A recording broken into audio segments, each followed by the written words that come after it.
A casino loses money every single day on blackjack, but it still printed $262 billion last year.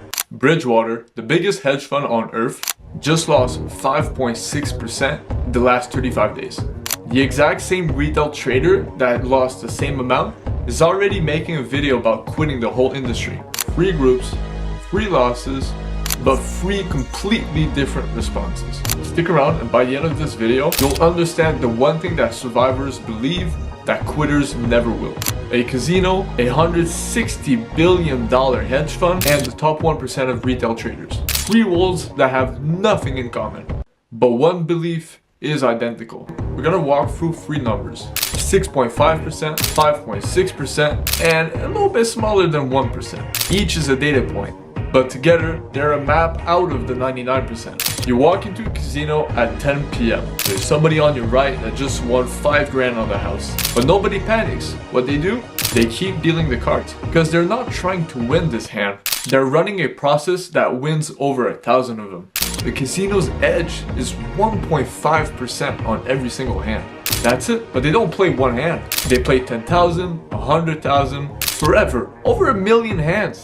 But at one point, that 1.5% is a license to print money. Now watch the retail trader. 3 losses in a row and the whole system is broken. They're already looking for the next indicator. That's not trading. That's a customer trying to be the house. The house deals, the customer quits, you pick which one you are. Ray Dalio runs the biggest hedge fund on earth, 160 billion in assets, an army of PhDs, Bloomberg terminals on every desk, the type of shit you've never heard of. His China fund just lost 5.6% in 35 days. Nearly $9 billion gone. But Dalio didn't fire his research team, didn't blow up the fund, and didn't make a video about quitting the industry. He sized for it and kept trading. Meanwhile, somewhere on this earth, a retail trader lost the same percent and rage quitted the business. Same percent loss, completely different response. Here's what Bridgewater understands that retail doesn't. A drawdown isn't a sign that a system isn't working. It's a sign the system is working in a bad environment. Weather changes, but the system doesn't. 2 Berkeley teachers pulled the brokerage account on 66,000 households. 6 years of data, every single trade. They ask one question: how much did overtrading actually cost? The market returned 17.9% the year they made the study. The most active 20% of traders, 11.4%. A 6.5% tax on return from one single cause: trading too much. Compound the tax over a decade, you've given away half your potential net worth, not the market, to your own impatience. The same researchers ran a bigger study a couple years later. 360,000 day traders, 14 years, every single one in Taiwan.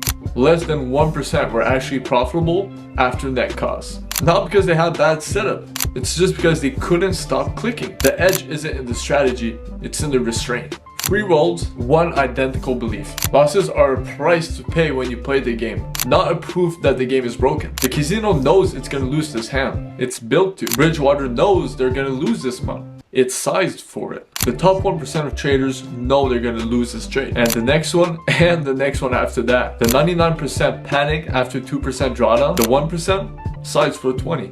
Because they understand something that retail refuses to learn. Volatility isn't failure, it's just the cost of being in the market. The edge isn't the setup. The edge is staying at the table long enough for the math to pay you. So what do you actually do with this? 1. Size your position so a 5% drawdown doesn't affect you psychologically. If Bridgewater can take 5-6, plan for 10. 2. Commit to a sample, 100 trades minimum before you judge anything. 3 losses means nothing. 3. The most expensive habit in trading isn't losing, it's over trading. 6.5% a year actually says so. Stop trying to be right on this trade. Start trying to survive long enough so the edge starts paying you. The casino doesn't care about tonight. Bridgewater doesn't care about this month. The top 1% of traders don't actually care about this week. They care about being here next year and the next decade. Lose like a pro and you're gonna compound like one. If this one helped, the next video, we're gonna break down the 4 actual fears that control most of y'all's trading career. See you there.